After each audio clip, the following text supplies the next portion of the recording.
Hello everyone! For today's cooking video, I'll show you how I cook sweet and sour fish. Yan, syempre sa ating ingredients is fish. Yan, lilisan na maigi, hugasan na maigi.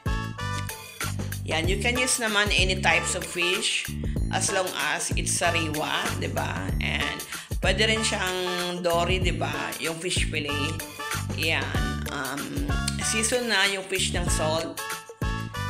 Yan, ano siya, both sides. Yan. Shoutout pala sa mga viewers na live premiere neto and sa magre-replay. Shoutout to you guys. Thank you for your support to my channel. Yan, nilagyan ko na siya ng slit para ma-absorb yung asin. Yan. Yung first na gagawin natin is magpainit ng mantika. Dapat yung talagang mainit na mainit siyang boiling. Then, ilagay na yung isda. Hindi na ako nagamit ng tong kasi masyado mabigat yung isda. So, kinamay ko na lang siya. Ayan. I-try nyo rin to sa inyong mga bahay, guys. Napakadali lang gawin nito. Yan, tip pala sa ng fish para malaman kung parang luto na yung kabilang side. Pag yung mantika is hindi na siya maingay, yan, luto na siya. Then baliktarin na. Nirapan akong baliktarin yan, guys, kasi yung tonga is parang lambot ng tong, ang bigat ng isda. Yan. Flip over para maluto naman yung kabilang side ng isda. Then set aside. Yan, set aside na siya. Shoutout again viewers of this video. Yan. Sa ingredients ang ating sweet and sour sauce, syempre luya, pantanggal langsa, onions. You can use naman red onions, onion carrots, red bell pepper.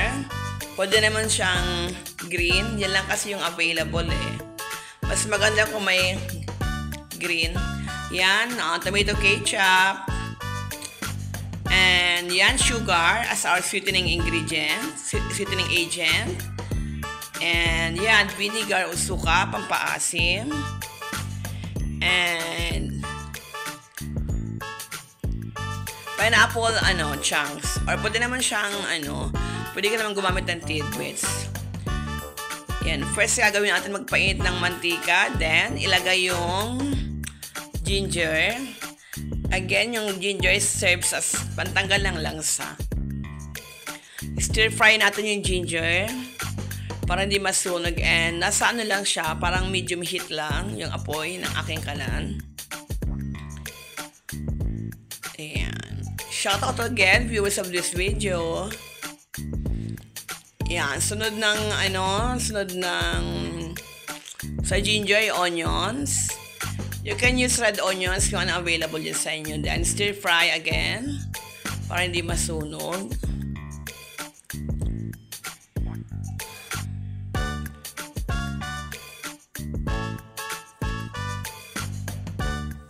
Yan, stir fry natin siya. After that, maglalagay na tayo dyan ng water.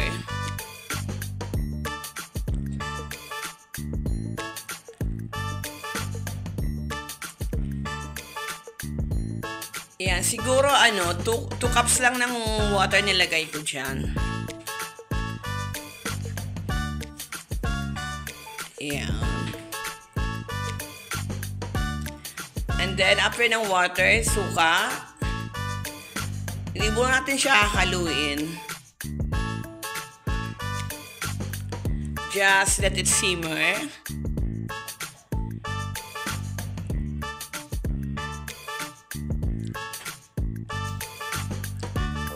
Then, after ng suka, lagyan ng ketchup. And then, halu-haluin siya para matunaw ng maigi yung ketchup.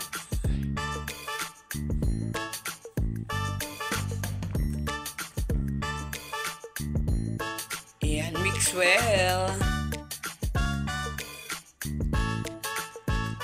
Ayan.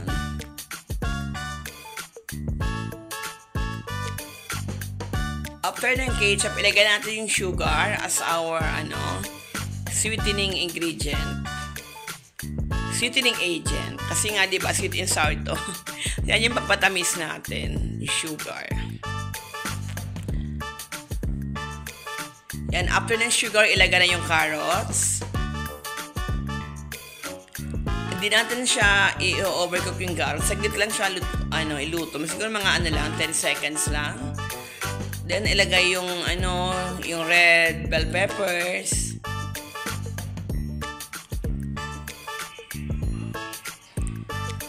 Then, yung pineapple chunks.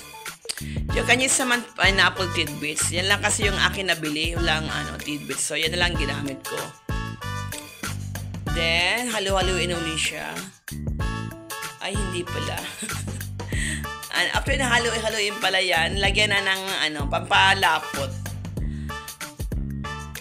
Nilagay ko siya ng cornstarch slurry. Parang, yan, tinulang ko lang siya sa harina yung cornstarch din. Yan. Paglagay ko yan, hinalo-halo ko para hindi mamuo yung, diba, yung cornstarch yan. Almost done. Sa mga nakaabot sa video to, thank you. Thank you very much. Until my next video. Yan, yan na siya. And malapit na siya maluto. Yan, then, yan. I-pour lang natin sa fish. Yan.